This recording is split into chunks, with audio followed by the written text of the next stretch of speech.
Gosti vaayirasii koronaa haaraan mul'ate jedhan kun maal inni laata?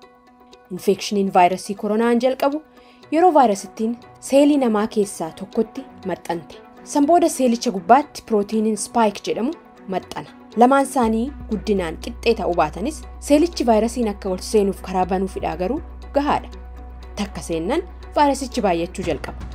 San keessaa kaan dogoggora godhata. Suni afaan Ingiliziitiin muteeshinii jedhama. Ammi tokko pirootiinii keessa taa'anii seeliiwwan namaatti maxxanan. Kaan immoo bakki sun itti toluu dida. Warri bakki itti tole seelii namaa infekti gochuun itti salphata.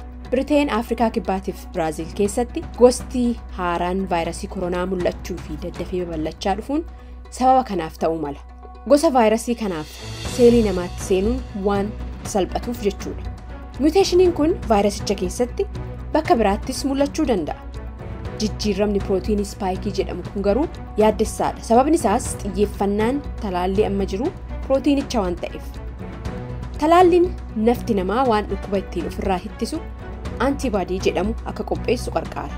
Egaan antibaadiin kun immoo pirootiinii spaayik jedhamu sanitti maxxanee taa'a. Sun vaayirasii seelirraa ittisaa jechuudha. Pirootiinichi jijjiiramnaan antibaadiin sunis sirriitti maxxanee taa'uu diduu mala. Ta'us egaa nafti namaa waan dhukkuba ittiin ofirraa ittisu kana pirootiinii spaayikii bakka adda addaatti waan oomishuuf ammi tokko jijjiiramus antibaadiin bakka kaan jiru sun garuu inuma hojjetaa jedhamee yaadama.